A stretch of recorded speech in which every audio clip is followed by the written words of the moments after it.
배달이 가능.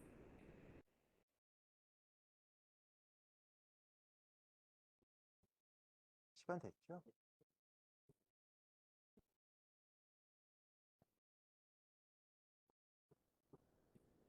아, 네, 알겠습니다.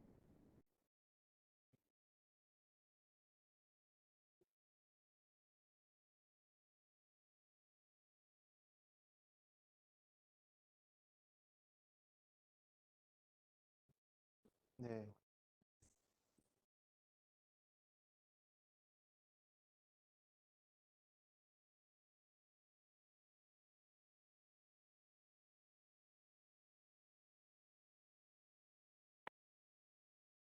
네, 네, 시작하도록 하겠습니다.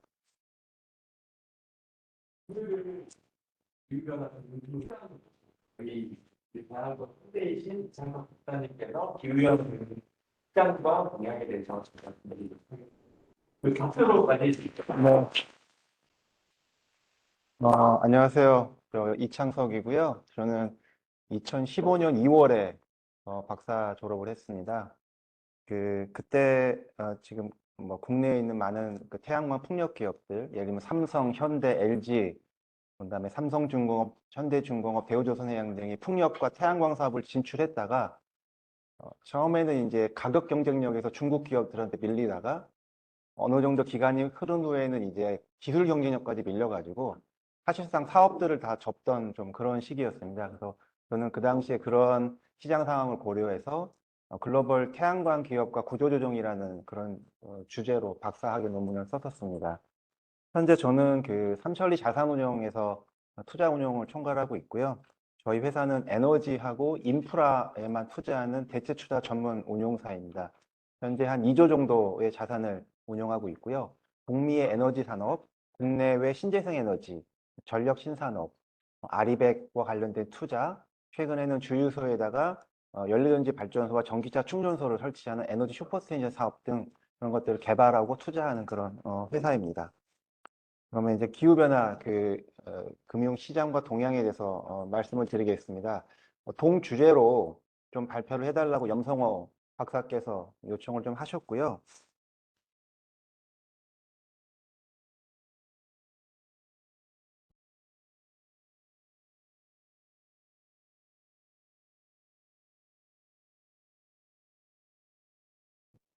손을 하겠습니다.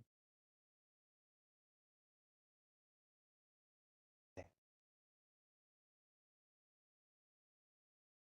제가 먼저 화두를 좀 던져보겠습니다.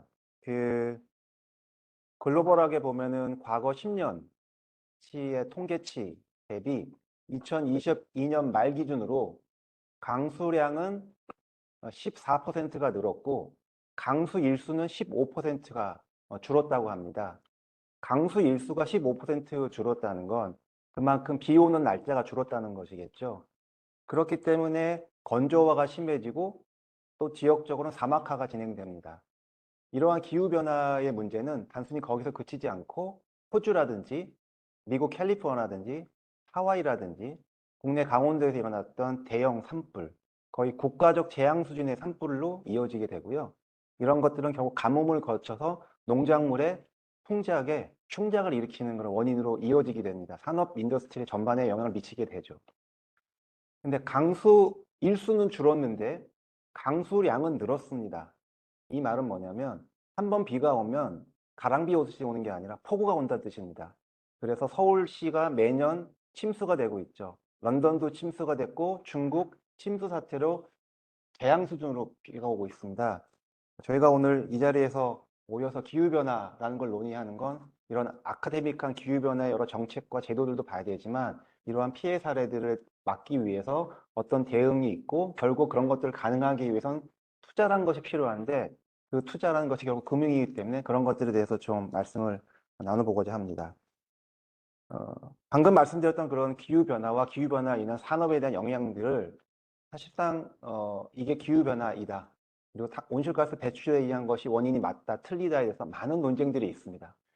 자기가 소속되어 있는 인더스트리에 따라 이것은 사기다라고 주장하는 일부 주장들도 있고요. 하지만 이러한 그 IPCC라는 과학자들이 어떤 집합체를 만들어서 연구하고 내놓은 결론은 처음에는 1990년대 1차 때만 하도 인간의 영향을 확신하지 않는다라고 했다가 최근 6차 때 2021년에는 인간의 영향이 명백하다라고 밝히고 있습니다.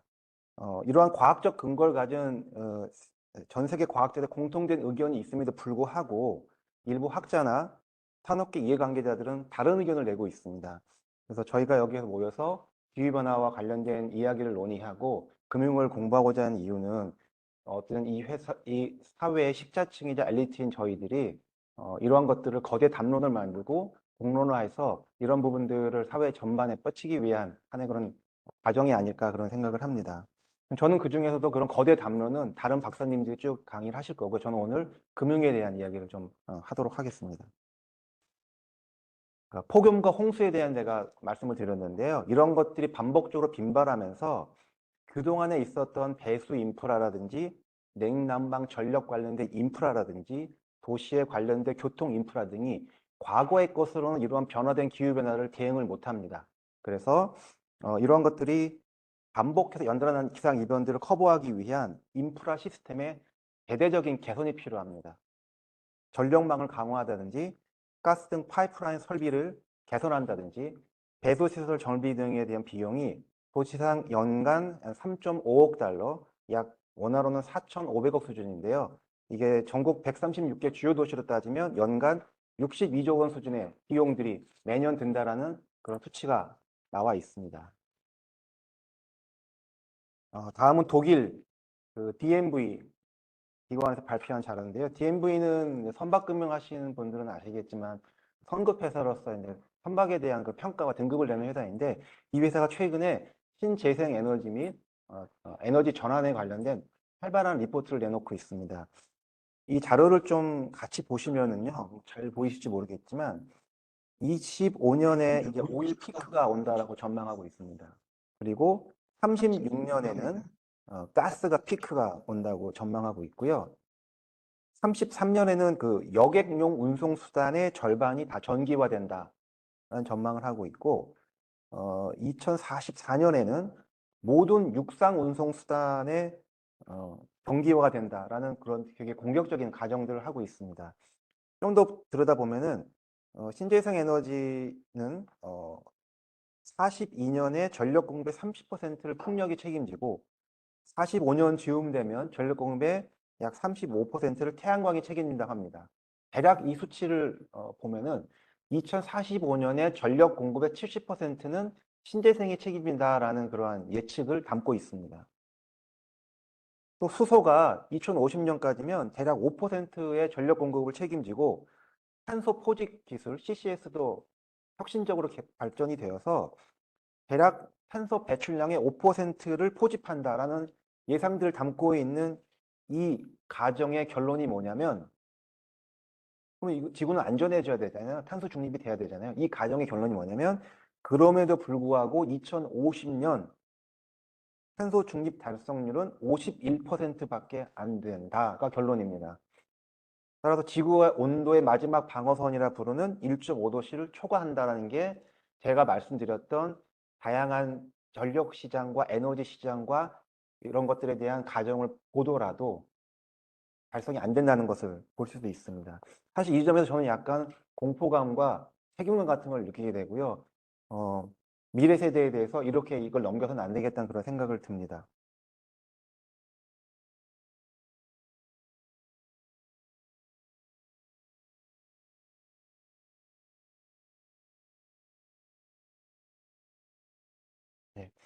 네. 그러면 이제 본격적으로 좀 기후변화 금융 관련해서 어떤 형태들이 존재하는지 한번 살펴볼 텐데요.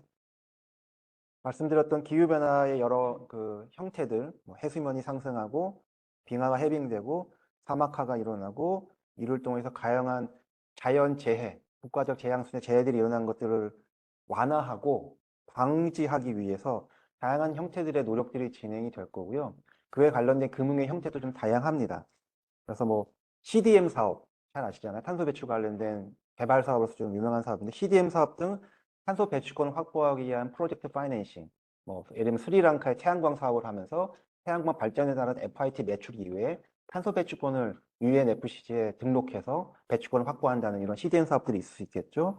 배출권 자체를 트레이딩하는 사업 등을 위시한 탄소 배출권 시장, 탄소 배출권 금융시장이 존재합니다. 좀 더 넓게는 태양광 발전, 풍력 발전 같은 신재생 에너지에 대한 프로젝트 파이낸싱이나 지분 투자를 하기 위한 그러한 신재생 에너지 금융시장을 포함해서 탄소 저감 사업에 대한 투자라든지 탄소 포집 CCS 등에 투자하기 위한 기후변화 금융시장이 또 존재하게 됩니다.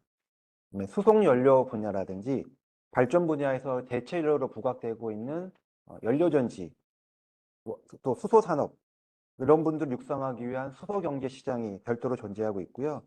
최근에는 신재생 에너지 시장에서의 또 다른 한 축인 기업들의 자발적인 재생에너지 사용을 위한 아리백 시장도 별도의 시장으로서 많은 기업들의 참여와 함께 성장해 나가고 있습니다. 그다음에 각국 정부가 이제 코로나 극복을 위해서 재정 투입의 방안으로 채택하였고 그것들이 계속 연속해서 이어지고 있는 인프라 정책의 하나의 큰 테마인 그린 뉴딜 정책도 하나의 그 금융시장의 하나의 인프라 금융의 하나의 테마로서 성장해 가고 있고요. 그다음에 이제 이러한 것들에 대한 것들을 사회적으로 또 법적으로 또 그 책임 투자 또 환경의 가치를 구현하는 그런 하기 위한 한 일편으로 ESG와 관련된 금융이 존재하게 됩니다. 이렇게 다양한 형태와 이름의 제도나 정책 투자 시스템이 가동 중에 있고요. 이 이름과 형태와 시스템이 무엇이든 간에 담고 있는 공통의 주제는 바로 기후변화와 관련된 탄소 중립, 탄소 저감, 기후변화에 대한 완화라는 것들입니다.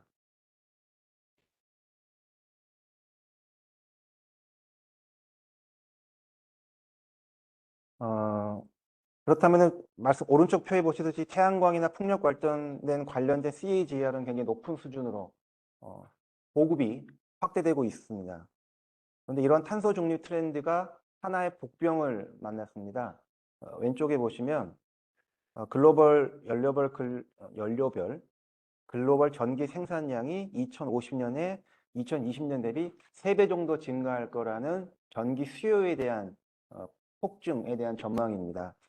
왜 이렇게 전기 수요가 급증하게 됐을까요? 저희가 4차 산업혁명이라 부르는 것, 또 디지털이라 부르는 것, 스마트라 부르는 것들은 기존의 석탄, 석유에 됐던 전통 연료에서 다 전기를 사용하는 전기 연료로의 대전환을 의미하고 있습니다.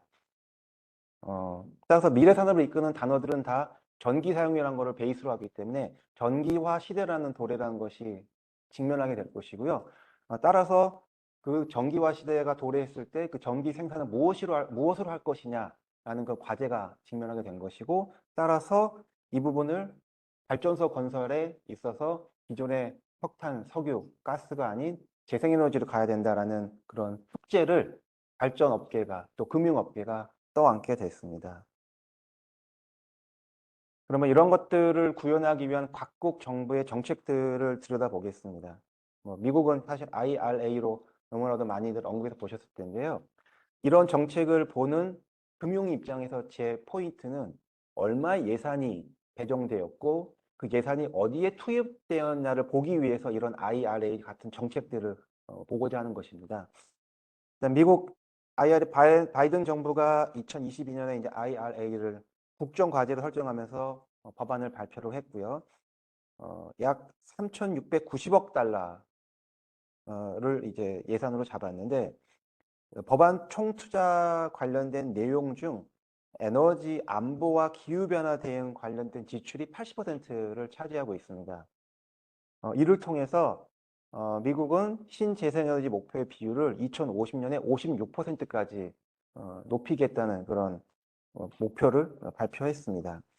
또한 수소 관련해서는 미국 에너지부 DOE에서 10년 안에 청정 수소 생산 단가를 80% 감축하겠다. 80% 감축하겠다는 목표는 가격으로 따지면 킬로그램당 1달러로 낮추겠다는 것입니다. 이를 위해서 그럼 뭘 해야 되느냐? 미국은 이러한 수소의 생산 단가를 낮추기 위한 전략의 일환으로 해상풍력 설치 목표를 110기가를 깔겠다라는 것을 내걸었습니다. 즉, 미국의 수소 생산의 핵심은 해상풍력과 연결되어 있다라고 보시면 될 것 같습니다. 그러면 IRA 법안이 있고 책정된 예산이 있고 예산의 80%가 신재생 에너지와 기후변화에 투입되는데 거기에 수소에 대한 언급이 있으면서 해상풍력 110개가로 이어되는 그런 프로젝트에 대한 연결성을 잘 짚어보시면 어디에서 어떤 프로젝트가 활발하게 일어날 것이고 금융이 어디로 갈 것인지에 대해서 짚어보실 수 있을 겁니다. 또한 이렇게 재생에너지가 설치가 많이 되면 기존 전력 계통으로는 커버가 안 됩니다. 결국 에너지를 저장하기 위한 시스템이 필요한데 이 목표 중에 하나를 보시면 지속시간 10시간 이상의 장주기 ESS 생산 설치를 공격적으로 하겠다라는 목표가 역시 담겨 있습니다. 사실 이러한 목표는 그러니까 에너지 저장에 대한 부분들은 재생에너지 목표에 대한 공격적인 전략하에 반드시 수반되어서 따라와 줘야 될 병행적인 목표이기도 합니다. 다음, 네. 부유식보다 고정식이 더 비싸나요? 부유식이 당연히 좀 건설비가 비싸. 비싼데 네. 가 네. 45년, 35년이어서 그럴 겁니다. 35년. 네. 한 5년 정도의 격차 안에 그런 부분들이 해소될 거라고 보는 거고요. 다음은 유럽입니다. 유럽은 사실 미국보다는 좀 더 다양한 법안들을 내놓고 있고 직접적으로 한국 기업들에 영향 주는 부분들이 미국 정책보다는 좀 있는 편입니다. 그래서 Fit for 55라든지 CBAM이라든지 리파워 전략 등을 내놓고 있는데요. 그러니까 재생에너지 관련해서 유럽이 이러한 여러 정책 등의 핵심으로 하고 내용이 뭔가 들여다봤더니 재생에너지 사업 관련된 인허가 과정의 단순화, 그리고 사업 승인 필요와 관련된 기간 단축을 대부분의 법안들이 담고 있습니다. 즉, 신속하게 도입하겠다라는 패스트 트랙이 각 법안들의 핵심으로 담겨 있고요. 이를 통해서 Fit for 55는 2030년 온실가스 감축 목표를 기준 40에서 55%까지 달성하겠다. 그리고 이를 위해서 핵심적으로 담고 있는 내용이 앞으로는 전통 연료에 대한 신차 판매를 금지하고 전기차 충전소를 확대하겠다는 내용들을 핵심적으로 담고 있습니다. CBAM 같은 경우는 이미 다 언론을 통해서 아셨겠지만 시멘트나 철강 등 5대 핵심 산업 품목들에 대해서 유럽으로 수출 시 탄소 배출량만큼 세금을 내도록 규제하겠다는 그런 정책입니다. 자세한 건 아마 이런 것들을 다루시는 정책 강의하시는 분이 있으실 테니까요. 그때 들으시면 되겠고요. 어쨌든 27년까지 유럽도 2,100억 유로 정도를 재생에너지 관련된 산업에 투자하겠다라고 발표를 했고, 제가 기억하기로는 9월인가 발표가 났는데요. 아리파워 EU에서는 2030년까지, 앞으로 7년 남았죠. 30년까지 재생에너지 목표 비율을 확정 42.5%, 노력해서 목표하겠다를 45%로 발표를 했습니다. 그래서 미국보다 20년 앞선 2030년에 42.5%를 확정적으로 달성하겠다는 굉장히 공격적인 목표를 내걸고 있습니다. 이미 EU는 수소에 대한 전력 공급 비율이 이미 2% 올라올 만큼 수소 경제 경제관이 앞서 가고 있습니다. 다음은 한국인데요. 사실은 뭐 최근 한국과 관련된 재생에너지나 기후변화 관련된 정책은 좀 암울합니다. 뭐 이렇게 즐겁고 재미있게 발표한 내용은 별로 없습니다. 사실은 뭐 원자력 위주로 정책들이 나오고 있고, 뭐 이번 정부 들어와서 태양광 관련해서 두 번의 전수조사를 했죠. 첫 번째는 아마 대출이 부실했을 것이다 라는 그런 전략하에 태양광 발전소에 대한 모든 금융 대출을 전수조사했습니다. 실제로 그 고종이와 여실 비율이 0.3%밖에 안 나왔습니다. 그래서 부실 대출은 없구나 라는 걸 확인을 하고 2차로 또 혹시 인허가 쪽에 부정이 있나 보다 해서 2차로 뒤져서 거기서 일부 지자체에서 이제 좀 인허가 부정 사례가 있다 보니까 이거 봐라, 야, 태양광 문제 있는 거냐 아니냐 하면서 좀 쉽게 말해서 좀 여러 가지 좀 이슈를 제기하고 있는데, 사실상 이게 뭐 정부의 뭐 어떤 의도한 바대로 실제로 제가 아직 23년 집계를 못 봤지만 21년이나 22년 대비 태양광 발전 관련된 인허가 실적은 거의 절반 이하로 아마 축소됐을 걸로 예상을 하고 있습니다. 실제로는 그런 부분들이 영향을 주고 있습니다. 물론 여기에는 이제 실제 금융시장의 대출, PF 대출 금리가 높아진 것도 인허가가 났더라도 금융이 안 된다는 그런 영향 부분을 제가 분리해서 볼 수는 없겠습니다만, 실제로 태양광 발전 설치 실적은 과거 뭐 4기가 정도 됐던 트렌드 비한다면 거의 2기가 수준이 아닐까 이렇게 예측이 되고 있습니다. 하지만 뭐 글로벌 트렌드가 아까 말씀드렸듯이 워낙 공격적으로 기후변화와 신재생 에너지에 대해서 드라이브를 걸고 있기 때문에 뭐 그런 글로벌 트렌드를 뭐 반대하거나 무시하지는 않는 것 같습니다. 그래서 국내 정책들도 들여다보면은 몇 가지 의미 있는 정책과 그런 제도들이 좀 나오곤 있습니다. 그래서 그런 신규 제도들을 좀 보자면 수요 자원 시장이라 부르는 DR 제도가 이미 도입돼서 활발하게 좀 활성화가 되고 있고요. 주파수 안정을 위한 그 패스트 DR과 제주도에서는 이제 도입을 이제 10월 달에 했죠. 신재생 에너지 출력제 완화를 위한 플러스 DR 제도를 실시를 하고 있습니다. 그래서 그와 관련해서는 저는 뒤에 다시 한번 말씀을 드릴 거고요. 그 다음에 ESS 저장 장치 확대를 위한 장죽 ESS 제도도 제주도에서 도입을 확정 짓고 실시를 하고 있습니다. 그리고 최근에 입법 예고된 사항이 하나 있는데요. 그 전기사업법 개정안에 의하면 ESS 사업자가 저장된 전력을 직접 거래할 수 있는 걸로 법안 개정을 추진하고 있습니다. 그렇게 될 경우에는 태양광 발전 사업자가 저장한 ESS에 저장을 하고 그 저장된 ESS에 저장된 전력을 전기차 충전을 해줄 수 있는, 즉 본인이 태양광 발전 사업자이면서 ESS 저장 사업도 하시고 전기차 충전 사업도 할 수 있는 일괄 생산 체계를 할 수 있는 그 법안이 현재 통과를 기다리고 있는 중입니다. 뭐 그런 것들 좀 의미 있는 거라 보여지고요. 그다음에 재생에너지 발전량 예측 제도도 시행하고 있고, 그다음에 뭐 관련된 인센티브 제도도 시행하고 있죠. 그다음에 3자 PPA나 직접 PPA 제도도 이미 시행되고 있습니다.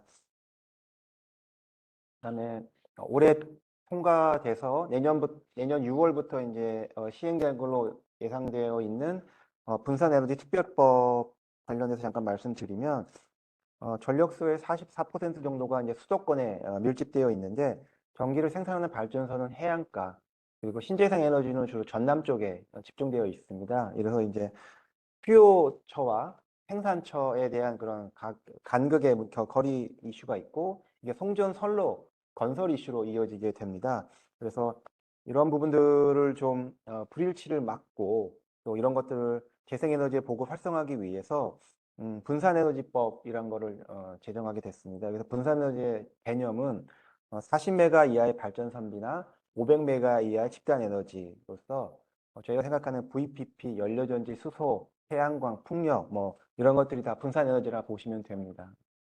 이런 것들을 통해서 특히 분산에너지법에서 저희가 주목할 점은 그동안에 언급만 있었고 많은 기업들이 준비했지만 통합발전소 또는 VPP라는 부분들이 법에 담겼다는 겁니다. 그래서 앞으로는 VPP가 제도화 되었기 때문에 1메가 또는 100kW를 갖고 있는 이런 소규모 태양광 분산 사업자들이 그거를 모아서 집합 자원을 하고 전력 도매 시장에 입찰에 참여할 수 있는 게 이제 가능해집니다. 분산 발전, 통합 발전소라는 걸 인정해 줬기 때문에 그래서 그런 시장이 좀 이제 형성될 거라고 보여집니다. 또 하나 저희가 주목할 점은 에너지 사용량 중 일정량 이상을 사용하는 사용자는 분산 에너지 사용을 의무화하는 걸로 법안에 넣어놨습니다. 따라서 재생에너지 수요가 이 분산 에너지 법이 시행되면은 다소 늘 걸로 보여지고 있습니다. 또한 재생에너지 사업자는 전력 개통에 대한 안정적 유지 의무를 부과했습니다. 요 유지 의무 때문에 스마트 인버터, ESS, 그리드 포빙과 같은 전력 신산업 분야가 앞으로 크게 성장할 걸로 보여지고 있습니다. 그 내용도 그 뒷페이지에서 한번 더 말씀을 드리도록 하겠습니다. 잠깐 쉬어가는 시간으로 제가 이제 좀 정책하고 시장 동향 가볍게 말씀드렸는데요. 그 전력 소비 비중 중 신재생 에너지로 생산된 그 전력의 소비 비중이 가장 높은 국가가 혹시 어딘지 아십니까? 당연히 유럽에 있는 국가일 거고요. 아닙니다. 아닙니다. 아이슬란드인데요. 아이슬란드는 전력 소비 전체 81%를 재생에너지 생산된 걸로만 소비를 하고 있습니다. OECD 평균 재생에너지 소비 비중은 얼마일까요?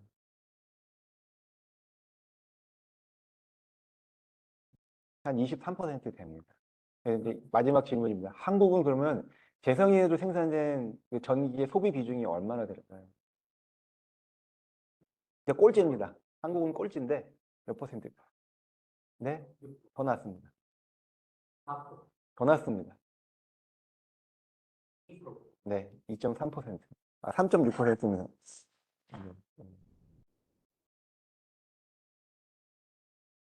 하도록 하고, 네. 다음은 이제 글로벌 탄소 중립과 관련된 투자 동향을 좀 말씀드리겠습니다. 22년 말 기준으로 집계된 수치를 보면은 약 1.6천억 달러 규모의 투자가 이루어졌다고 하고요. 이게 원화로는 한 2천조 정도가 됩니다. 저도 저희 회사에서 약 2조 정도의 재생에너지와 관련된 투자를 하고 있고, 그러다 보니까 저도 몇 천억, 조 이런 것들에 대한 숫자가 익숙한 편인데, 한 해에 2천조가 투자했다는 건 굉장히 좀 큰 규모, 그리고 현실적 와닿지가 않습니다. 이런 부분, 그러니까 기후변화 관련해서 탄소 중간에 큰 투자가 이뤘다는 건 당연히 산업의 성장은 당연시 될 걸로 좀 보여지고 있습니다. 그럼 구체적으로 어디에 투자됐냐 좀 보면요. 가장 많은 투자가 이루어진 분야는 에너지 전환 분야입니다. 음, 기존의 이제 석탄, 석유와 관련된 분야에서 신재생에너지로의 전환과 화석 연료인 자동차 베이스의 화석 연료에서 이제 전기차나 충전 사업으로의 전환에 대규모 투자가 이루어졌을 것으로 보여지고 있습니다. 그 다음으로 투자가 이제 많이 일어난 분야가 이제 전력망 관련된 투자입니다. 재성의 투자가 일어나면 당연히 수반되는 게 전력망 투자일 수밖에 없고요. 274빌리언 달러, 원화로 한 360조 정도가 투자가 이루어졌습니다. 대략 에너지 전환과 관련된 투자가 이루어진 거의 규모의 한 25% 수준이 전력망 투자다라고 이제 비율상으로 볼 수는 있겠습니다. 그리고 전기차 보급을 제외한 실제 재생에너지 보급 관련 투자가 495빌리언으로 추정되었으니까 재생에너지 보급과 전력망 관련 투자의 상관성은 좀 더 높은 비율일 것으로 추정되고 있습니다. 다음은 그 에너지 전환 분야만 따로 분리해서 그럼 어디에 투자됐는지를 세부적으로 좀 보자면 일단 신재생 에너지 관련된 투자가 가장 많고요. 한 495빌리언, 한 640조 정도 되네요. 그 다음에 거의 비등한 수준으로 전기차 관련된 분야가 466빌리언, 약 600조 정도 되는 것 같습니다. 그 다음에 에너지 저장 장치가 16빌리언, 약 21조 원 정도이고요. 탄소 포집 분야가 6.4빌리언, 약 8조 원. 그다음에 수소가 1.1빌리언, 약 1.4조 정도 이렇게 투자가 된 걸로 보여집니다. 여기서 그 가장 투자가 급격하게 늘어날 걸로 예상되는 저만의 예측은 에너지 저장 분야입니다.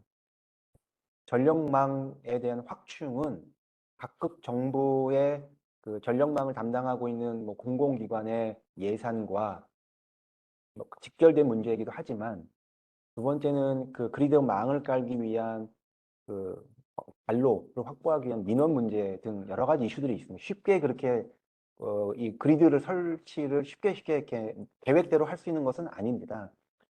그러면 재생에너지의 보급은 폭발적으로 늘어나는데 그리드가 그걸 못 받쳐줬을 때 뭐로 그걸 테이크오버 할 수 있느냐에 대해서 그 해결책이 여러 가지 논의가 되고 있는데, 뭐 수소도 있고 ESS도 있는데, 수소는 일단 경제성을 확보하는데 시간이 꽤 걸릴 거로 보는 게 뭐 좀 합리적인 추측일 것 같고, 일단 ESS가 그 부분을 대체해 준다 보고 있습니다.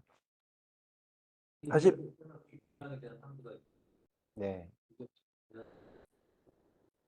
ESS는 사실은 그 가격의 문제도 있습니다. 용량의 문제도 있는데, 그 부분은 태양광이 지금 매년 그 전체 캐펙스가 거의 절반씩 다운되고 있는 그러한 그 기술 트렌드와 가격 인하에 대한 요인들이 ESS도 고스란히 적용될 걸로 보여지고요. 특히 ESS는 이 사용처가 단순히 에너지 저장을 위한 그런 그 전력 공급망에 대한 저장 장치 요소일 뿐만 아니라, 여기 보면은 개통 안정성을 위한 그 개통 연계를 위한 ESS, 그다음에 VPP 사업의 또 하나의 사업 연계성으로서의 포인트도 있고요. 그다음에 전력 중개 사업을 하는 사람들도 ESS가 필요합니다. 그러니까 사용처가 다양하기 때문에 이런 사용처들의 보급이 활발하게 된다면 당연히 용량도 커지고, 그러면서 가격은 또 다운되는 태양광 모듈과 같은 일들이 벌어질 걸 보여집니다. 다만 국내로 놓고 보면은 몇 번의 연속된 화재 사건 이후로 사실 정부가 보조금을 없애면서 국내는 죽어 있습니다. 계속 죽어 있을 것이냐? 제 개인적 예측입니다. 절대로 그럴 수 없다. ES 시장은 무조건 커질 것이다. 어떤 형태로는 정책이 나올 수밖에 없을 것이다 라고 생각하고 있습니다. 예.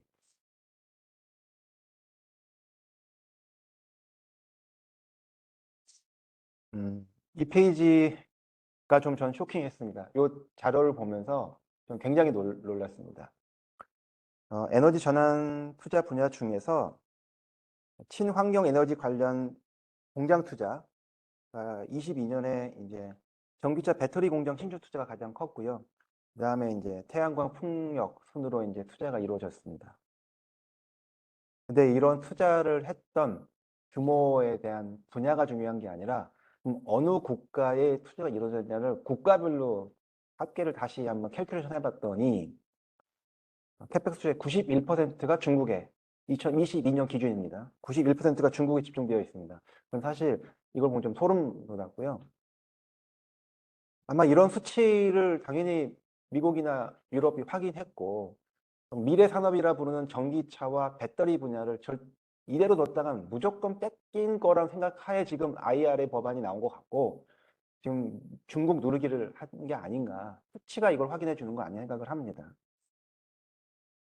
그래서 근데 이 정도 예산이 들어가는 걸로 그럼 끝이는 게 아니라, 중국은 15억 인구의 자체 보유 시장을 가졌습니다. 수출이 안 되더라도 자체 보유 시장을 가졌습니다. 그리고 기술력 면에서도 이미 LFP 분야에서는 탑이고요. NCM 분야에서도 유럽에 가진 중국이 투자한 유럽 공장에서는 한국 기업에 맞먹는 기술의 배터리들이 나오고 있습니다. 그렇기 때문에 특히 NCM 배터리 같은 경우는 원료 시장을 장악하기 때문에 설령 중국의 NCM 시장을 한국에서 뒤지더라도, 즉 생산 및 판매가 안 되더라도 원재료에서 다 먹고 있습니다. LFP는 원재료 시장과 제품 시장을 다 먹고 있고, NCM 시장은 원료 시장을 먹고 있기 때문에 결국 이 시장의 게임은, 저는 예측컨대 상당 부분 어느 정도 판세는 기울었다는 생각이 듭니다. 이거 투자하고 보니까 네. 그게 정보 부분 부담되고 그 분류는, 예, 그런 자료가 있습니다. 거기서 나온 자료에 있는 내용으로는 중국 내에 투자된 걸로 집계된 걸로 보여집니다. 자체적으로. 네, 네. 중국이란 국가로 분류를 했으니까요. 네, 중국 기업이 유럽에 투자, 네, 그거는 분류가 안 됐을 겁니다. 중국 기업이 유럽에 투자한 경우는 많죠. 예를 들면 볼보 자동차도 중국 지리가 가지고 있고, 영국에 있는 BM 모터스라는 영국 3대 자동차 회사도 상하이 중국 자동차가 보유하고 있습니다. 뭐 그런 류의 투자는 여기 합산이 아마 안 됐을 거예요.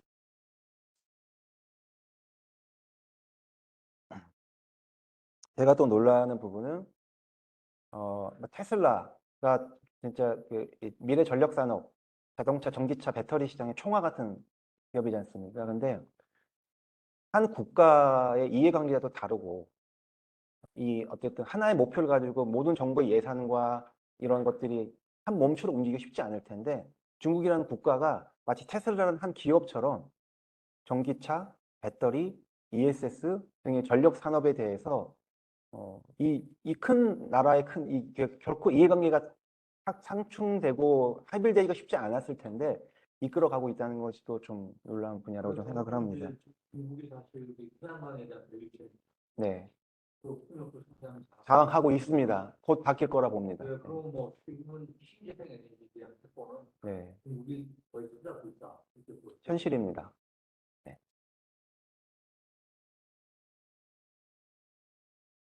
그러면 이제 다음은 그럼 누가 투자하느냐? 이런 변화와 관련된 탄소 중립 관련된 금융 분야에 대해서 누가 투자하고 있느냐를 좀 알아주시는 것도 도움이 될 것 같은데요. 과거에는 주로 기관 투자자나 PF, 그다음에 은행의 프로젝트 파이낸싱 이런 분야들이 좀 투자를 비중 있게 하였는데 최근에 변화된 모습은 그 그래프를 보시면 알겠지만 SI라고 부르는 이 노란색으로 피어 있는 에너지 기업들, 유틸리티 기업들이 좀 활발하게 투자를 하고 있습니다. 이런 그 SI 기업들의 대표적으로는 뭐 NG, BP, 쉐브론, NL, 오스테드, 에퀴노르 뭐 이런 기업들이 지금 한국에 다 법인을 만들었고요. 투자를 하기 위한 준비를 다 세팅하고 있고 이런 움직임은 글로벌하게 뭐 대만, 일본, 동남아시아 여러 군데서 다 포착이 되고 있습니다. 이러한 SI들 또는 유틸리티 기업들은 주로 기후변화, 그다음에 신재생 에너지, 친환경 분야의 투자 활동을 벌이고 있고, 그 다음으로 또 투자자들은 전통적으로 이런 분야를 투자에 갖고 투자를 꾸준히 해왔던 PF, VC, 그다음에 인프라 펀드를 하는 자산운용사들이 그 다음으로 다양한 방식의 투자를 이어가고 있습니다.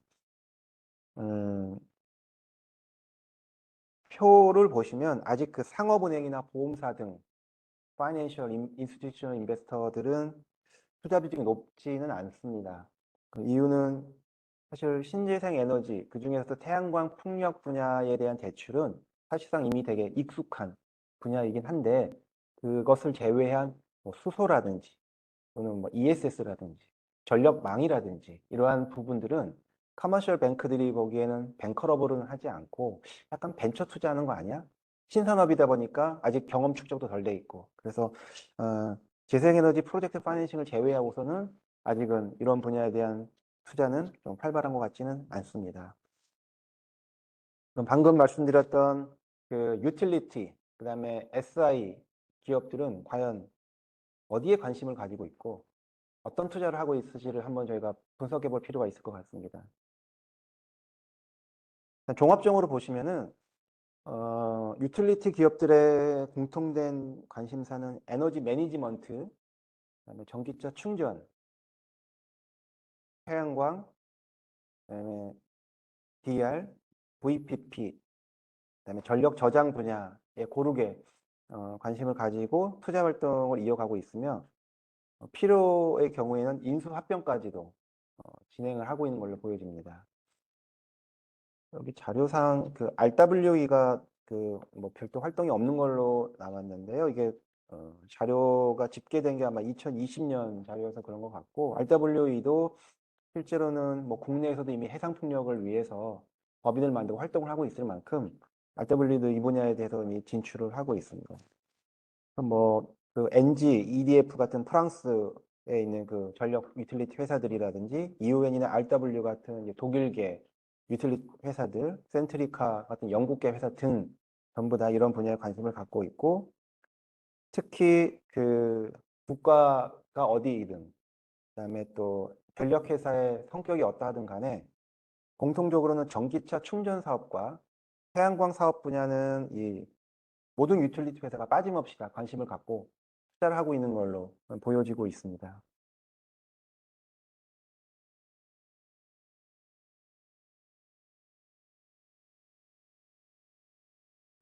다음은 이제 해외 유틸리티 회사들이 주력하고 있는 그 미래 사업 전략이 무엇인지 한번 들여다보는 자료가 있어서 좀 발췌해 봤는데요. 일단 자료를 보시면 화석 연료 관련된 뭐 석탄이나 석유 관련된 것들은 그냥 현상 유지 또는 일부 축소 정도의 전략인 것 같고요. 에너지 서비스 분야에 높은 관심을 가지고 투자를 하고 있습니다. 국가별로 또 이 유틸리티 회사별로 상황이 다르기 때문에 조금씩 전략 선택의 차이는 보이긴 하는데요. 이 자료를 보시면 송전보다는 배전 쪽, 그러니까 트랜스미션보다는 디스트리뷰션 쪽에 좀 더 관심을 갖고 투자를 하고 있는 것으로 보여집니다. 왜 그럴까 생각해 보면 그 태양광 풍력 같은 이 재생에너지는 주로 배전반 쪽에 접속을 하게 됩니다. 당연히 그쪽 관련된 비즈니스가 파생되는 게 많기 때문에 그래서 이런 쪽에 좀 더 관심을 많이 갖지 않나라는 추측은 해봅니다. 그러니까 저하고 이런 거죠. 네? 네? 접촉하는 게 예. 보안이라는 저하고 로업을 뭐 그렇게 보실 수도 있죠. 예. 그러니까 생산된 전기를 송전하고 이제 그러니까 가정에 가기 전에 이제 배전망으로 들어오지 않습니까? 근데 주로 태양광 풍력은 그쪽에다 붙거든요. 당연히 거기에 ESS 붙을 것이고, 그러니까 그런 관련 전기차 충전소도 그렇게 붙게 될 것이고, 그러다 보니까 아무래도 배전 쪽에 관심들도 많이 갖지 않나 생각을 합니다. 여기 보면은 지금 에너지 서비스 분야에 대해서 또 많은 관심들을 갖고 있는 걸로 나옵니다. 그럼 에너지 서비스 분야가 뭘까요? 지금 여기 보면은 그 여러 그 섹터들이 있는데 혹시 에너지 서비스 분야가 유틸리티 회사라는 걸 전제로 이 회사가 생각하는 에너지 서비스 분야가 뭔지 혹시 좀 예상되시는 아닙니다. 네? 전력 판매는 아닙니다.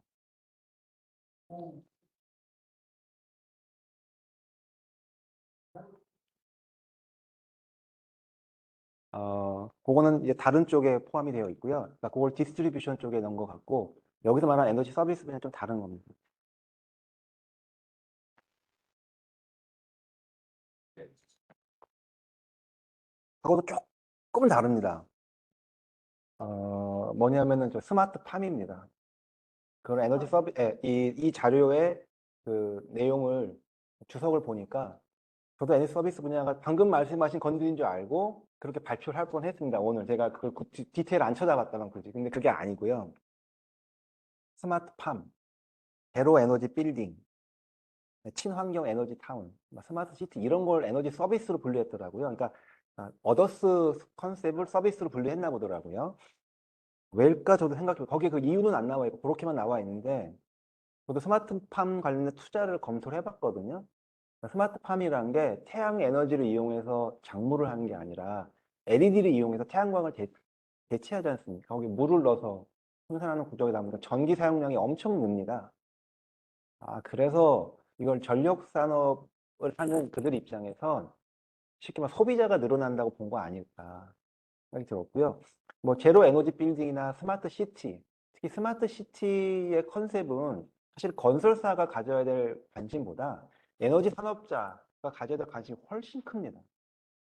스마트 시티에서 배출되는 폐기물은 분리수거해서 그 들고 내려가서 아파트 밑에 넣는 그런 시스템이 아니고요. 아파트 내 집 안에서 자동으로 다 오토매틱하게 분리되고 웨이스트 처리되고 그다음 배출되고 그게 뭐 소각이 되던 재분류가 되던 하는 그런 일괄 생산 시스템을 갖추게 될 것이고 스마트 시티에 있는 전기차가 당연하지 않을까요? 거기에 저기 오일이 담긴 자동차가 담긴 게 스마트 시티 컨셉에 안 맞겠지 않습니까?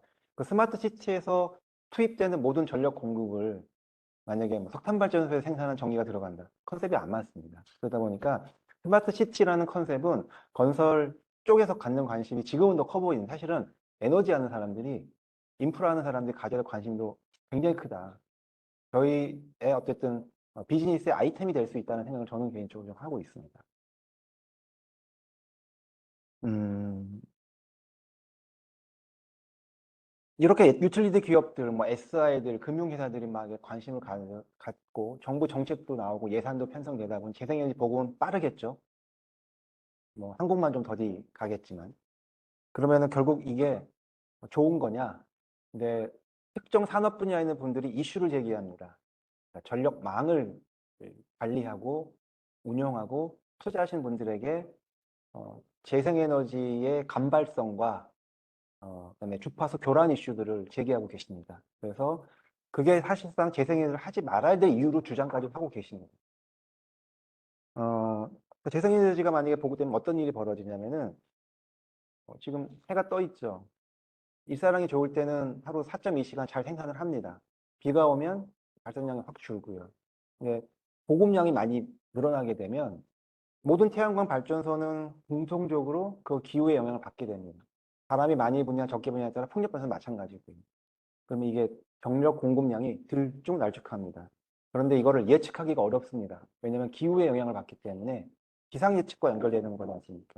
그러니까 당연히 전력 공급에 관련된 어, 공급량에 대해서 불확실성이 증가하고 예측성은 떨어집니다. 이런 이슈들이 발생하게 됩니다. 그래서 그거를 관측성 저하, 그다음에 변동성의 증가, 불확실성의 증가 이런 현상들이 벌어지게 됩니다. 그리고 태양광 같은 경우는 이제 자가 생산, 자가 소비 컨셉입니다. 근데 만약에 모든 건물에 태양광 발전소가 설치된다고 하면은 만약에 오늘 비가 왔습니다. 그러면 갑자기 태양광 발전이 생산이 줄겠죠. 그러면 자가 생산, 자가 소비하고 있던 시스템을 갖고 있던 건물은 갑자기 정전이 될 겁니다. 그렇게 되겠죠. 그러면 전력 공급 쪽에서 영향을 줍니다. 만약에 태양광이나 풍력 같은 재생에너지는 기후의 영향을 받으니까요. 전력 수요라는 걸 보시자고. 전력 수요 측면에서도 변동성이 높아집니다. A 빌딩은 태양광 발전소 1메가를 깔아서 전력 수요를 충당하고 있었는데 오늘은 해가 땡땡 뜨니까 그게 오케이. 내일은 비가 왔는데 전력 수요가 줄게 됩니다. 자가생산, 자가소비 시스템에서 재생에너지라는 것은 공급 쪽 사이드에서 영향을 주지만 수요 쪽 사이드에서도 변동성을 높이기도 한다라는 것도 보실 수 있을 것 같습니다. 음,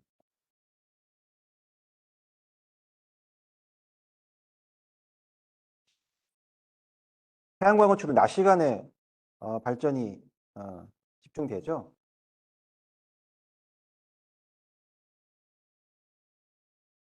그리고 그 저녁 시간에는 발전을 생산을 안 하게 되고요.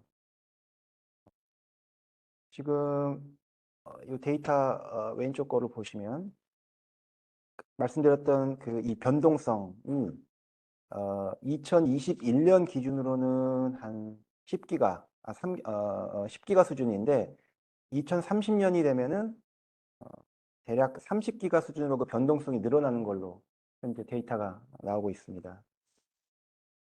이런 상황에서 어떤 일이 벌어지냐면 낮 시간에 태양광 발전소가 많이 보급됐을 때 태양광 발전소가 생산을 잘하게 되는 일사량이 아주 좋은 날에는 석탄과 가스 발전이 감발하거나 기동을 중지해야 되는 일이 벌어지게 됩니다. 음. 그러니까 이제 전력 개통망에 있는 개통사업자들도 악의를 제기하시지만 기존의 전통 에너지원이었던 석탄 발전소나 가스 발전도 원치 않게 재생에너지 때문에 출력 감발이나 기동 중지에 대한 이슈가 있다 보니까 다 악의로 하시는 겁니다. 이슈를 제기하시고 실제로 보시면요. 주파수 안정을 위해서 신고리 원전 출력 감발을 2020년 이후 한 5회 정도 시행한 사례가 실제로 있었습니다. 원자력까지 가장 저렴한 그 발전 에너지 가격대를 유지하고 있는 원전까지도 감발한 사례가 있었습니다.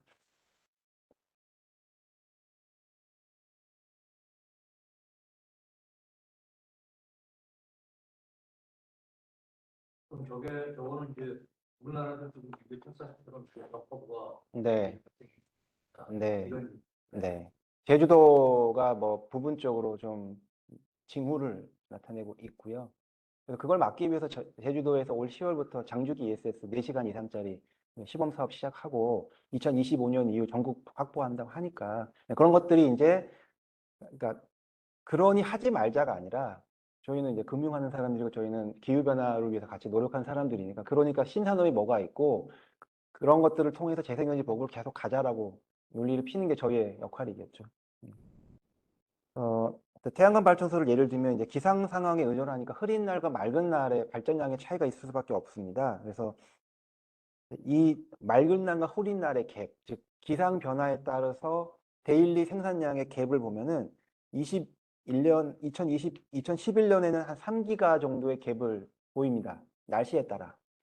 근데 이게 2021년에는 9기가 수준의 갭을 보이고 있습니다. 벌써 6기가의 갭이 늘어났습니다. 뭐 왜냐하면 최근에 한국이 한 4기가 정도의 태양광 발전소를 매년 깔았거든요. 보급이 늘어나다 보니까 흐린 날과 맑은 날의 발전량의 갭이 9기가까지 벌써 늘어났고 앞으로 이게 더 확보되면 10기가, 뭐 20기가 이렇게 늘어날 겁니다. 그러면 이 갭만큼 당연히 발전소들에 대한 출력 감발, 기동 중지 등의 또 주파수에 대한 교란 문제 등이 이슈가 될 거라고 예상이 되고 있습니다. 그래서 그 기후 예측이 아마 중요해질 것 같습니다. 기후 예측을 통한 재생에너지의 발전량 예측, 그걸 위해서 아마 인공지능 분야, 또 뭐 VPP 분야가 당연히 좀 더 확대되고 산업이 성장할 걸로 보여지고 있습니다.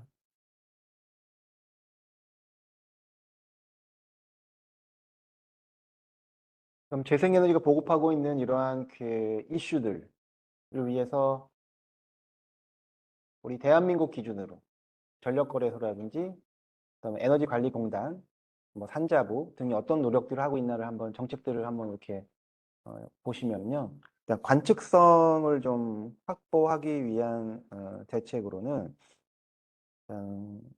단기적으로는 그 전력거래소에서 전력정보 앱이라는 거를 만들었고 그걸 통해서 태양광 발전소에 대한 통계 정보를 수집해서 그걸 공개함으로써 발전량에 대한 예측, 그다음에 관측성에 대한 확보를 좀 하고 있습니다.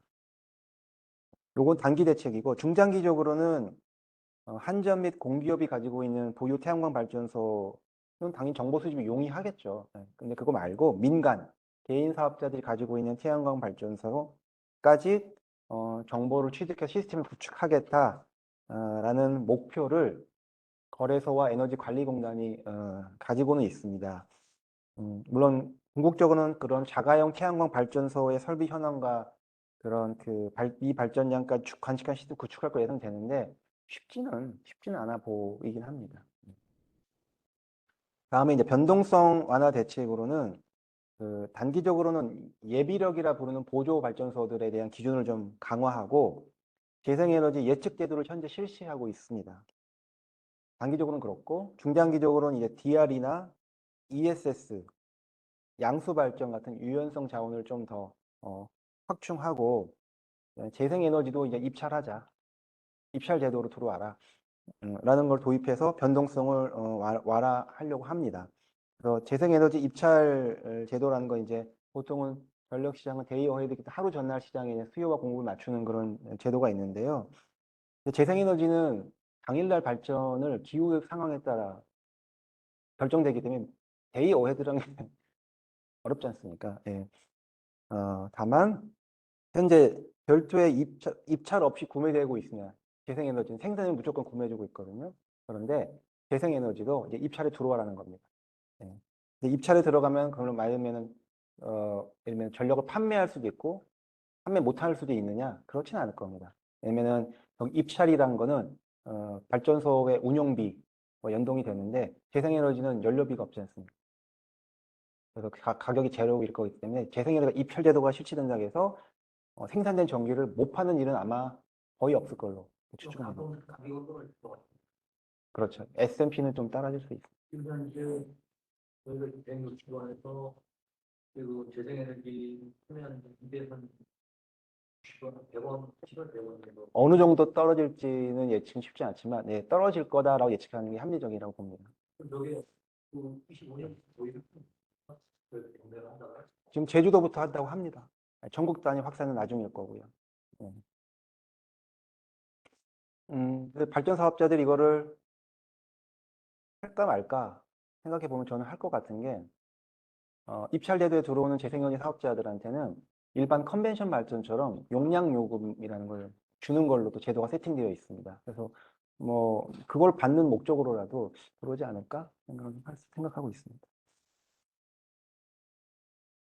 대신 이제 하나 부담스러운 점은 재생에너지 입찰제도에 참여하게 되는 재생에너지 발전 사업자들은 이제 마치 기저발전처럼 급전에 대한 의무도 부과하게 됩니다. 그래서 그만큼 예측이 중요해집니다. 내가 가지고 있는 발전소의 총량이 어느 정도를 생산할까에 대한 예측을 해야 됩니다. 그래서 VPP가 필수가 될 겁니다. 여러 발전소들을 가지고서 개별 발전소들은 예측해봐야 기상 상황에 너무 좌지우지 되는데 그걸 번들링하고 포트폴리오화해서 집합 통합 발전소 하에 넣으면 그 안에 버퍼가 생기지 않습니까? 예측 제도에 있어서의 가변성이 좀 높아지지 않을까 생각을 합니다. 다음에 이제 불확실성 대응 대책으로는 이제 뭐 일단 인공지능이나 뭐 빅데이터를 활용해서 예측 기법을 고도화하고 재생에너지 종합 관제 시스템을 구축하고 재생에너지 발전의 예측 제도를 고도화하겠다.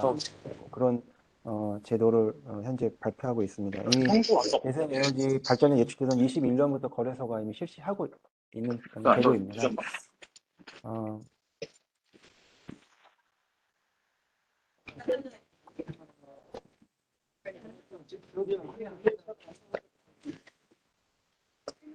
다음으로 이제 공급 과잉 완화 대책으로는 이제 뭐 플러스 DR을 확대한다. 그다음에 양수 펌핑을 통해서 수요 창출을 해내겠다. 장기적으로는 대규모 ESS를 확충하고 전기차 충전을 유도해서 충전 요금제를 개선하겠다 등등의 이제 뭐 것들이 고려되고 있습니다. 그래서 지금 플러스 DR 같은 경우도 지금 논의가 되고 있는데 플러스 DR이라는 건 이제 재생에너지가 뭐 기후 여건이 좋아서 생산량이 늘어났을 때, 재생에너지의 출력이 급증을 할 때 전기 사용량을 늘리기 위한 수요를 유도하는 겁니다. 예를 들면 ESS에 저장을 해버린다든지 전기차 충전을 유도한다든지 그러니까 즉 VPP라는 사업자는 그 사업의 포트폴리오 중에 ESS에 대한 시스템을 갖추고 전기차 사업을 하는 CPO 사업자와 사업을 연결해 놓고서 갑자기 어느 날 상황이 너무 좋아서 풍력이 생산을 너무 많이 했을 때 전력 시장에 영향을 주고 그린드에서 문제가 되니까 그거를 ESS에 저장해 버리거나 전기차 충전을 하는 것을 유도하는 그게 플러스 DR인데 이 플러스 DR 사업자는 VPP 사업자와 연계하거나 본인이 VPP 사업자여야 이게 제가 말씀드렸던 비즈니스가 워킹이 됩니다. 인솔하는 사람이 앞에 앉으셔야 되는데 한 자리 그러다 보니까 플러스 DR 사업자든 VPP 사업자든 ESS가 필수로 필요하겠죠. 예, 아까 제가 말씀드린 ESS라는 건 전력 개통해 주는 영향을 위해서 주파수 안정용 ESS뿐만 아니라 이렇게 많은 분야에 쓰일 부분이 많기 때문에 제가 말씀드렸듯이 제 개인적 사견은 ESS 시장은 무조건 커진다. 말씀드리는 겁니다. 저쪽은 거기서 알아서 그 다음에 이제 개통 안정화 인솔자 있을 거 아니에요? 대책으로는 이제 공기 조상기를 설치하고 개통 안정용 ESS를 확충하고 패스트 DR을 확대 등을 보유하고 있다라고 하는데 공기 조상기라는 건 낡은 석탄 발전소 같은 데다가 플라이 휠 같은 움직이는 구동체를 통해서 회전 관성을 계속 만들어내도록 한다는 겁니다. 그러면 전력 개통의 단락에 의해서 주파수가 갑자기 60Hz를 못 지키고 빠지려 할 때, 그 1, 2초 정도에 빠지려는 그 순간에 회전 관성에 따라서 이 플라이 휠이 주파수를 유지하게 해줍니다. 그런 것들이 이제 뭐 동기 조성기라 부르고, 패스트 DR이라는 건 예를 들면 이제 갑자기 그리드망에 어디 하나가 문제가 생겼습니다. 그러면 갑자기 전력 공급이 확 줄 거지 않습니까? 수요는 있는데 전력 공급이 있으면 정전 사태가 날 수 있지 않습니까? 그럴 때 수요를 강제로 줄여야 되잖아요. 공급이 준 만큼. 그게 패스트ER입니다. 그래서 패스트는 어떻게 하느냐? 뭐 ICT나 뭐 인공지능 등의 기술을 도입을 해서 이 건물에 쓰고 있는 이런 전력의 조도를 갑자기 전력망에 문제가 생기면 밝기를 낮춰버립니다. 어떤 특정 구, 뭐 시 단위로 딱 그걸 어느 한 애그리게이터가 뭐 ICT 기술을 통해서 딱 통제하고 있다가 전력망에 문제가 생겼다 그러면 대종사한테 막기 위해서 효율을 낮추는 게 패스트ER입니다. 뭐 이런 것들이 이제 논의가 되고 있다고 합니다.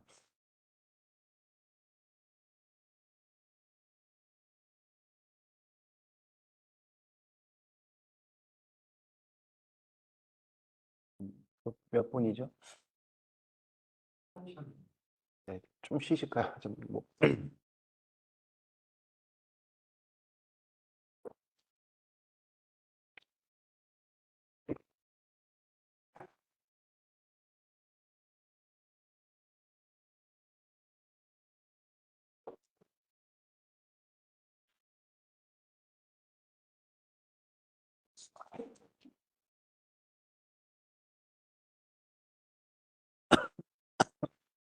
뭐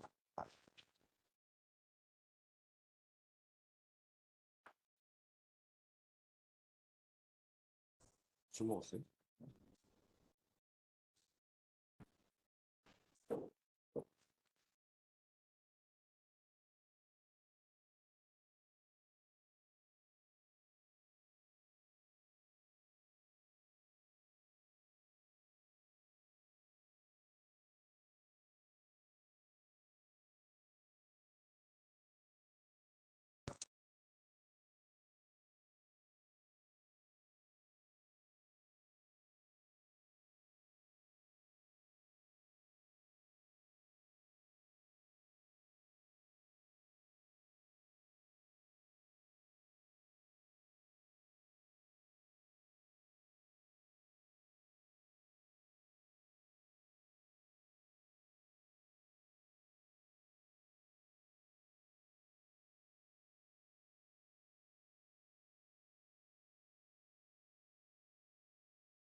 저희가 그 앞전 페이지에서 글로벌 유틸리티 기업들 또 SI 기업들이 이제 주력으로 투자하고 있는 에너지 전환 분야, 전력 서비스 산업, 그리고 분산 전원 보급에 따라서 이제 전력 계통 안정화 이슈로 제기된 뭐 ESS라든지 스마트 인버터라든지 그리드 포밍이라든지 이러한 것들을 이제 주로 관심을 갖고 있다. 라고 말씀을 드렸었습니다. 전기 산업은 크게 보면은 일단 발전, 송배전, 판매 서비스로 구분이 되고 이 세 개의 주요 큰 파트에 이제 기기를 제조하거나 EPC 건설하는 것들 크게 네 개 분야로 보시면 될 것 같습니다. 재생에너지가 보급이 확대되고 개통 불안정 이슈가 야기되고 또 아리백 이행 등의 문제가 이제 나오면서 이 세 번째 분야, 판매 서비스 분야가 좀 크게 성장, 확장될 걸로 이렇게 좀 예상을 하고 있습니다. 일단 발전 분야를 보시면요. 발전은 다 아시다시피 에너지원으로서 전기를 생산하는 분야입니다. 그래서 뭐 원자력도 있고 석탄도 있고 LNG, 수소, 재생에너지 뭐 이런 것들이 있는데요. 어, 일단 여기서 보시면은 그 인버터 분야가 재생에너지의 어떤 성장과 확장과 맞물려서 인버터 분야가 필수 부품으로서 사용이 되고 있고 그와 관련해서 이제 스마트 인버터나 그리드 포밍 분야가 연계해서 성장할 수 있는 분야로 보여집니다. 송배전 분야는 일단 발전소와 소비자를 물리적인 망으로 연결해서 전기를 공급하고 그 유지 관리하는 사업으로 보시면 되는데요. 송변전 사업은 전기사업법상 원칙적으로 한국전력 독점입니다. 아마 제한적으로 이제 민간 개방을 추진하고 있는 사례들이 뭐 제한적으로 몇 군데가 있고요. 배전 분야는 이제 DSO라고 해서 배전망 사업자와 관련된 컨셉을 잡고서 신설을 계획 검토하고 있고 추진 중에 있습니다. 다만 이게 분리만 했지 여전히 한전 독점으로 가지고 갈지 분리해놓고서 그걸 민간한테 개방할지는 불확실합니다. 사실상 저희 민간에 있는 영역에서는 이게 DSO가 만들어지고 분리된 다음에 민간 사업자들한테 나오면 어떨까? 그런 기대도 좀 합니다만 어떻게 될지는 잘 모르겠습니다. 만약 이게 많이 개방된다면 VPP 사업과 연계했을 때 되게 유틸리티 스케일의 비즈니스를 한번 꿈꿔볼 수 있지 않을까 그런 생각도 좀 듭니다. 그래서 요 송배전 분야에서는 이제 아까 말씀드린 이제 배생에너지의 공급 확대에 따라 이제 개통 안정화 설비 ESS 뭐 분야가 좀 성장할 수 있을 걸로 보여집니다. 다음에 이제 판매 서비스 분야인데요. 전기를 전력 시장에서 거래하고 소비자에게 이제 판매하거나 소비자에게 서비스를 제공하는 사업으로서 뭐 전력 중개, ESS, 수요 관리 사업, 그다음에 전력 판매 사업, 그다음에 전기차 충전 사업도 새롭게 이제 판매 서비스 분야로 들어와 있습니다. 마지막 섹터인 기기 제조나 EPC 분야는 이제 전기 기기를 제조 판매하거나 그것을 이용할 수 있도록 설치 조달하는 사업인데요. 말씀드렸듯이 기기 제조 EPC 분야에서 발전, 송배전, 그다음에 판매 서비스 영역에 관련되어 있는 유관 산업으로서 성장성이 좀 눈여겨볼 만한 부분은 발전 분야에서는 인버터, 송배전 분야에서는 개통 안정화 설비인 ESS, 판매 서비스 분야에서도 역시 ESS입니다. 아까 말씀 요 ESS는 다목적 ESS라 보시면 될 것 같습니다.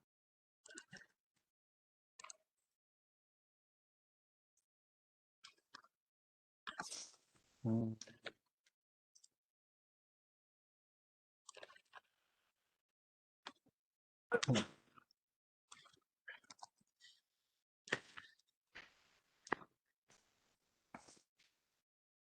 이 중에서 지금 가장 관심을 제가 개인적으로 갖고 있는 분야는 이제 VPP 분야인데요.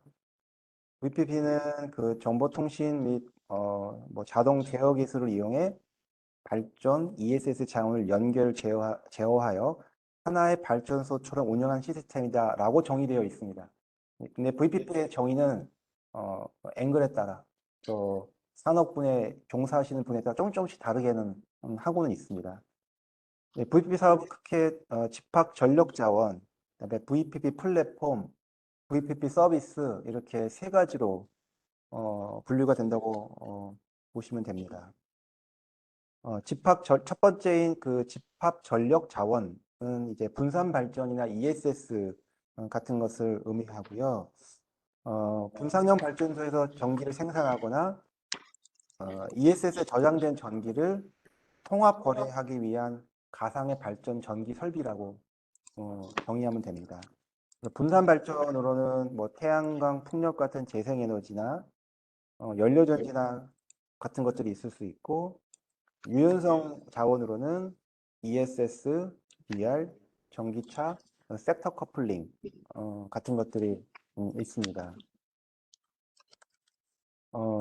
하지만 재생에너지만의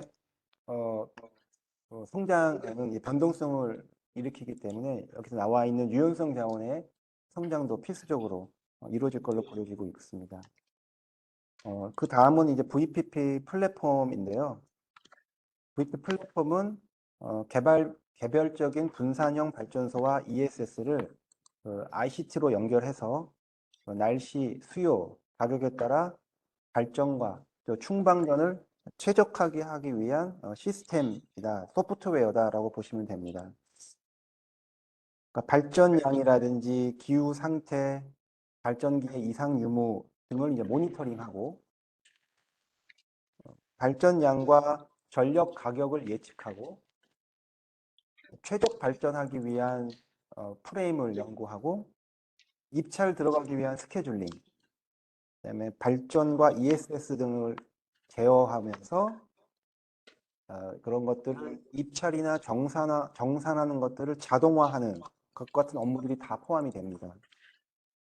그래서 VPP 플랫폼 비즈니스는 실제 전기 거래를 가능하게 하는, 그러니까 분산 자원들이 실제로 생산된 전기를 거래를 가능하게 하기 위한 실현 기술이고요. 이 VPP 사업에서 수익을 극대화하기 위해서 가장 중요한 부분입니다.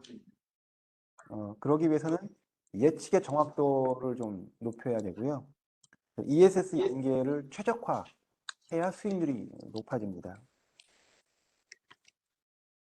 저는 VPP 플랫폼은 이거 앞에 집합 전력 자원을 가져내면 재생에너지 같은 자원을 20메가와트 이하만 네. 어떤 예측사 지금 네네. 이 VPP 쪽에는 이 플랫폼을 우리나라가 지금 어떻게 이거에 대해서 말하는 그건 없죠. 법적으로 좀 아닙니다. 법으로는 이제 분산 에너지 특별법에 의해서 내년부터 시행되는 걸로 되어 있고, 그 법에 통합발전소라는 형태로 처음으로 인정을 하고 제도화했지만, 이미 수혜 기업들이 VPP 비즈니스, 이 플랫폼이라는 거를 표방하면서 소규모의 분산 자원들의 전력 자원들을 집합해서 그거 가지고 모니터링도 해보고 그 여러 개의 발전소들의 발전량을 예측도 해보고 전력 중계를 위한 가상의 거래도 한번 해보고 그런 것들 하는 기업들이 여러 곳이 있습니다. 뭐 대기업들도 트라이 하고 있는 걸로 알고 있습니다. 중소기업들도 있고 스타트업들도 있고 여러 업체들이 이걸 하고 있습니다. 그래서 뭐 제가 또 뒤에도 말씀드리겠지만 그러면 VPP 사업의 핵심은 이 전력 자원을 가진 발전소들일까? 그런 발전소들을 집합해서 그들이 비즈니스 일으키기 위해서 이런 플랫폼, 카카오톡 같은 거죠. 소프트웨어를 만든 애들이 마켓을 잡을까에 대해서 예측이 좀 필요하지 않습니까? 누가 더 비즈니스에 어쨌든 이 바게닝 파워로 가져가게 될지. 근데 저는 초기에는 1번 자원을 가진 사람이 이기는 게임이라고 봅니다. 초기에는. 특히 한국 같은 상황은 소프트웨어나 이런 기술에 대해서 이렇게 부가가치를 높게 평가하는 국가가 아니다 보니까 이런 VP 플랫폼의 비즈니스는 결국 이겁니다. 소프트웨어를 만들어서 집합 자원을 가지고 있는 많은 발전 사업자들이 이걸 팔아야 됩니다. 팔아야 되거든요. 내 소프트웨어를 많이 팔고 그들이 이용하면서 OMM과 관련된 그 온고잉 수익, 그러니까 처음에는 한번 팔 때 판매 수익, 그다음에 관리 운영해주면서 꾸준히 들어오는 수익, 이게 VP 플랫폼의 핵심인데 한국적인 분위기에서 이게 얼마나 그 인정을 받을까 초기에는, 그리고 경쟁도 좀 많을 것 같고, 그래서 초기 저는 VPP 사업을 하려면 일단 집합 자원을 확보하는 그 사업자가 VPP 시장에서는 좀 더 유리할 것 같다. 다만 일정 단계가 넘어가면 뭐 집합 전력 자원을 가진 사업이 유리할지, 고도의 소프트웨어를 통해서 이 소프트웨어 아니고선 발전 사업자들이 전력 중계, 예측, 거래, 그다음에 아비트리지 가격에 대한 그런 것들을 누리기에 이 소프트웨어가 최적이다. 이거 써야 돼. 라고 전국 천하 통일을 할지는 저도 잘 아직은 모르겠습니다. 그런 게 나온다면 압도적으로 그걸 쓰겠지만 초기에는 아마 전력 자원을 가진 쪽이 좀 더 유리하지 않을까. 예. 다만 수익성 결정은 이 2번이 주로 많이 좌지우지하긴 합니다. 그다음에 이제 세 번째가 이제 VPP 서비스인데요. VPP 플랫폼에서 최적화한 그 스케줄에 따라서 전기를 전력 시장에서 거래하거나 소비자에게 이제 판매하는 것으로서 주요 업무는 이제 전력 중계, 수요 감축, 수요 증대.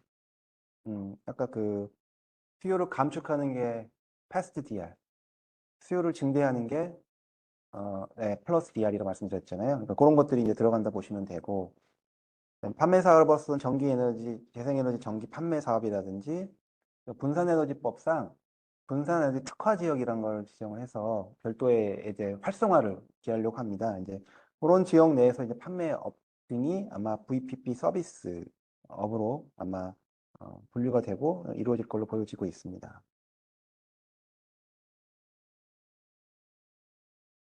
다음으로 제가 관심 받는 분야는 ESS입니다. ESS는 크게 배터리, 그다음에 시스템 제조, 그다음에 이용 이렇게 구분하면 될 것 같고요. 배터리와 관련된 거는 NCM이냐 LFP냐 등 요즘 많이 논의되고 있는 이 배터리의 그 형태에 따라 거기에 들어가는 소재와 부품 무엇이냐, 리튬이냐, 망간이냐, 철이냐, 이런 것들에 대해서 이제 소재 쪽, 부품 쪽, 원료 쪽이 이제 있을 수 있는데 저희는 그건 저희 관심 영역은 아닐 거고요. 배터리를 제조하거나 리사이클링 하는 분야가 있는데 저는 금융에 있는 사람으로서 제가 관심 있는 분야는 리사이클링 쪽입니다. 예. 리사이클링 쪽에서도 한국적 상황에서는 저는 리유스 쪽이 좀 더 관심이 있고요. 그러니까 그 환경 규제가 강한 국가에서 폐배터리의 분리 해체 추출관에서 나오는 여러 가지 폐수라든지 오염 문제를 커버하기 위해선 그런 환경주의가 강하지 않은 나라보다는 그만큼 환경적인 ES적인 코스트가 많이 들어가야 됩니다.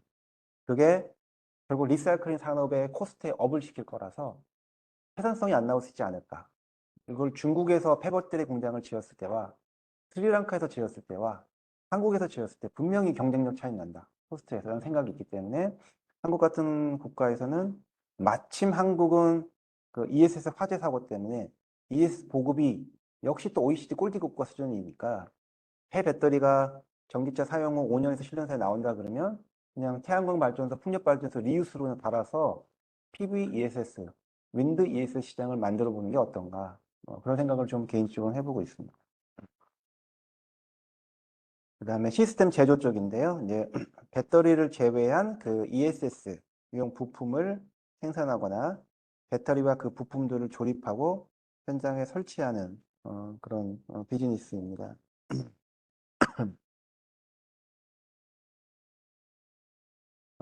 크게 PCS, EMS, 그다음에 뭐 ICT 이렇게 크게 세 가지 분야로 나누어지고요.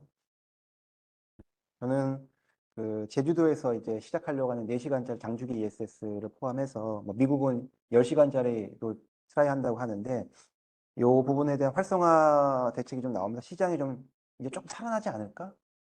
완전 죽어 있다가 좀 살아나지 않을까 생각을 좀 하고요. 먼 미래 언제 될지 모르지만 분명히 이 시장은 한번 크게 열릴 거다라고 생각을 좀 하고 있습니다. 그래서 꼭 주목해 보셨으면 좋겠어요. 각자의 뭐 지금 계신 포지션에서 한번 어떤 형태로든 관심을 가져볼 필요가 있지 않나 싶고요. EMS 같은 경우는 이제 빌딩이나 공장 등에 사용하고 있는 전력이나 가스나 전기 등의 에너지 정보를 파악하고 확인해서 효율적으로 사용 및 운영하기 위해서 이제 전력 사용량을 체크하고 모니터링하는 그런 시스템인데요. 음, 그거하고 이제 PCS하고 EMS랑 좀 차이점은 이제 PCS는 이제 전력의 전원의 투입을 절단, 제어, 그다음에 전원 이상 상태를 감시하는 시스템이라서 EMS하고는 조금 모니터링에 극하느냐, 단락과 연결을 통제하는 것까지 가느냐에서 좀 차이가 좀 있습니다. 다음으로는 이제 이용 분야이고요. 이용 분야는 이제 설치된 ESS를 사용 목적에 맞게 이제 전기를 저장하거나 방전하는 사업인데요. 현재 국내는 이제 개통 안정화용 ESS 시장이 있다고 본전한테 보시면 되고요. 향후에는 VPP, 섹터 커플링, 전기차 충전과 비즈니스와 연계된 ES 시장들이 이제 확대될 걸로 예상이 됩니다. 23년부터 제주 지역에서 이제 그 VPP가 시범적으로 시작이 된다고 하고요. 그다음에 ESS 중앙 계약 시장 제도도 3년 말부터 제주도에서 선시행되고 전국 확대를 목표로 하고 있다라고 이렇게 언론 기사를 통해서 저도 접했습니다.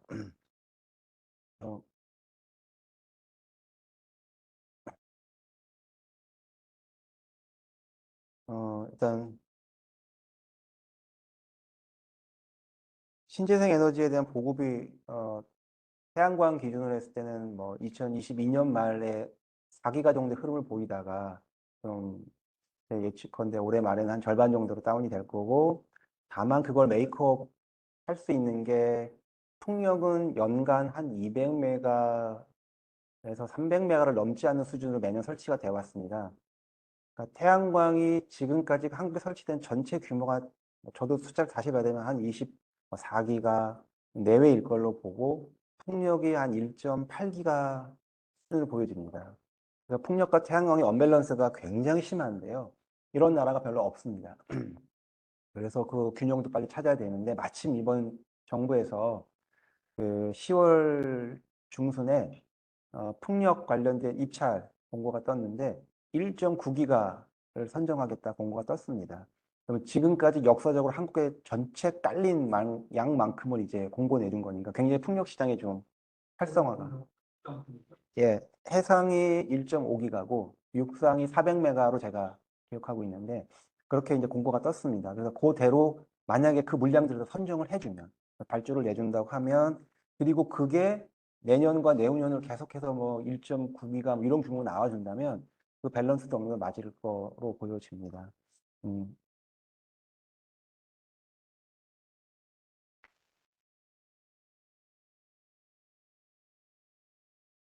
결론인데요. 그 저는 재생에너지 보급은 디폴트라고 봅니다.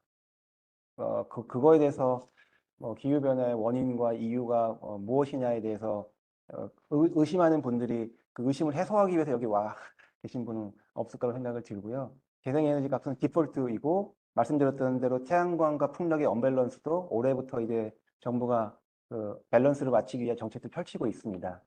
그렇다면은 재생에너지 자체, 즉 풍력과 태양광이라는 이미 저에게 익숙한 인더스트리, 뭐 저희 금융권도 그와 관련된 투자는 저희도 익숙합니다. 전 세계에서 태양광 풍력 대출을 90%까지 해주는 나라는 저희 나라밖에 없습니다. 유럽계 은행도 일본계 은행도 한 60에서 70밖에 대출을 안 해줍니다.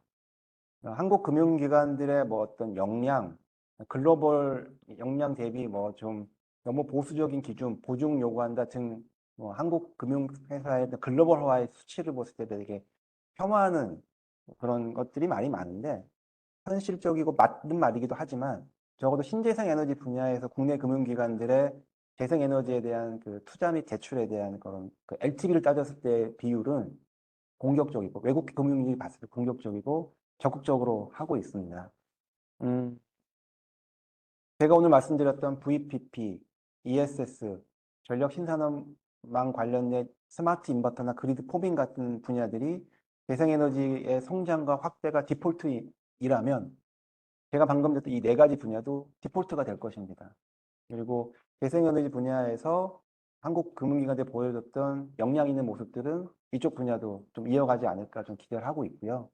그래서 제가 오늘 내리는 결론은 재생에너지와 관련돼서 어, 새롭게 형성될 이 오늘 주요 네 가지 카테고리에 대한 전력 신산업 분야를 관심 있게 보셨으면 좋겠다. 이 분야가 반드시 성장할 거다. 라고 이제 제 발표를 마치도록 하겠습니다. 이상입니다.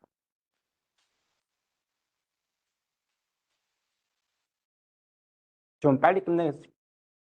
제가 목이 아파서 강의 이만 그냥 오늘 끝내도록 하겠습니다.